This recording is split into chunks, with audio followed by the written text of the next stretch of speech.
खबर बरेली से। General insurance pension संगठन की यूनिट द्वारा एक आम सभा का आयोजन स्टेशन रोड एक होटल में किया गया। इस होटल में बैठक में दिल्ली से आए नॉर्दर्न जोन के वरिष्ठ पदाधिकारियों ने हिस्सा लिया, जिसमें chairman RS Tuteja, Shyam Mathur, general secretary Rajneesh Pandey, संगठन मंत्री कुलतारण सिंह, उपाध्यक्ष कोषाध्यक्ष BK शर्मा शामिल रहे।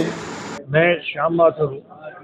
मैं general insurance pensioners association northern zone का जनरल सेक्रेटरी हूँ और चारों जो पब्लिक सेक्टर की इंश्योरेंस कंपनियाँ हैं, उनके जो लोग रिटायर होते हैं, उनकी हमने एक संस्था बनी हुई है जहाँ पर सब स्टाफ से लेके जनरल मैनेजर तक जो है रिटायर होने के बाद में हमारे मेंबर हैं।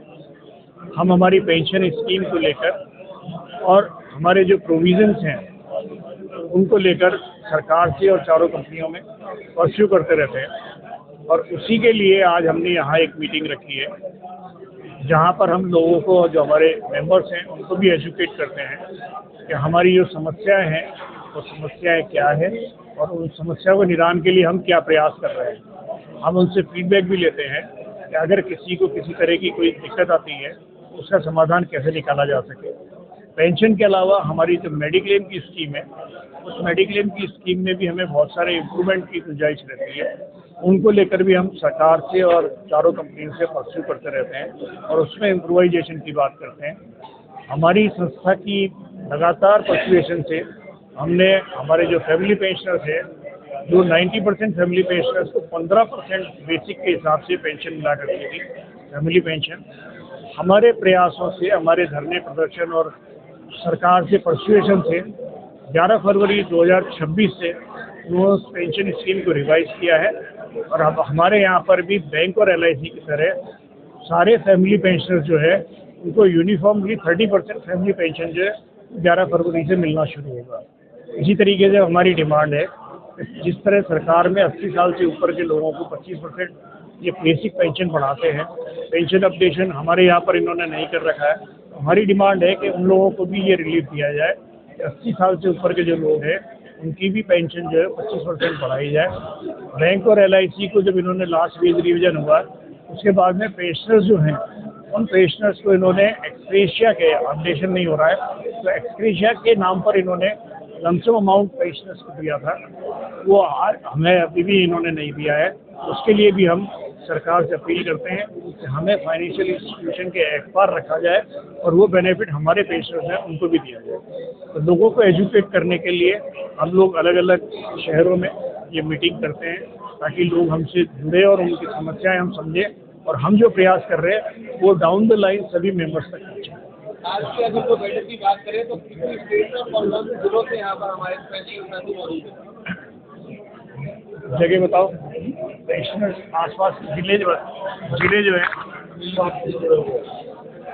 पेंशन के लिए कौन कौन से विभाग से आए हैं? हम जनरल इंश्योरेंस पेंशनर्स जो है ना, चारों कंपनी जो है, oriental insurance, new India insurance, national insurance, United India insurance और जनरल इंश्योरेंस जो री है, उससे जो रिटायरीज हैं वो हमारे मेंबर होते हैं और उन्हीं के हम जो इश्यूज हैं उनको परस्यू करते हैं। ये सारी कंपनियां गवर्नमेंट सेक्टर की कंपनियां हैं, पब्लिक सेक्टर कंपनियां हैं, जिसको हम रिप्रेजेंट करते हैं। पूरे मंडल से आए हुए हैं। जी हाँ, हमारी ऑल इंडिया संस्था है, इसमें ये हम नॉर्दर्न रीजन की मीटिंग कर रहे हैं और ये हमारे पूरी गवर्नमेंट कंपनियों के हम रिप्रेजेंटेटिव हैं। पेंशन एप्लीकेशन हमारे यहाँ हुआ ही नहीं, क्योंकि पेंशन एप्लीकेशन जैसे गवर्नमेंट ऑफ इंडिया में होता, हमारी स्कीम भी गवर्नमेंट ऑफ इंडिया की बेस्ड है, मगर हमें जो पेंशन, जैसे मैं 2002 में रिटायर हुआ हूँ, जो पेंशन तब मिलती थी वही पेंशन आज मिलती है, क्योंकि गवर्नमेंट में हर 5 साल 10 साल बाद पेंशन रिवाइज हो जाती है। और जो हमारे हाई रिटायर हो रहे हैं, मान लीजिए मैं उनसे बहुत ऊंचे ग्रेड में रिटायर हुआ हूँ, मेरे को 10,000 पेंशन है, उसको 50,000 मिल रही है। तो हमारे यहाँ ये है, जैसे गवर्नमेंट ऑफ इंडिया में पेंशन अपडेशन होता है, हमारा भी अपडेशन होना चाहिए, ये हमारी मेन डिमांड है।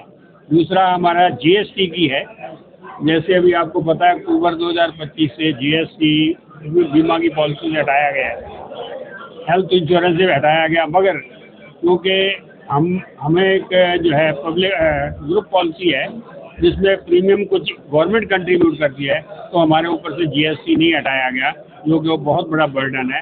हमारी मेन डिमांड शुरू से यही है कि हमारे ऊपर भी जो क्योंकि हेल्थ को गवर्नमेंट बढ़ावा दे रही है, तो जो प्रीमियम हम दे रहे हैं उस पर 18% GST लग रहा है, जबकि पब्लिक में आप कोई भी बीमा पॉलिसी ले, आप भी लें कोई ले, उसके ऊपर GST नहीं लगता। तो एक मेन हमारी ये डिमांड है कि हमारे ऊपर भी GST हटाया जाना चाहिए।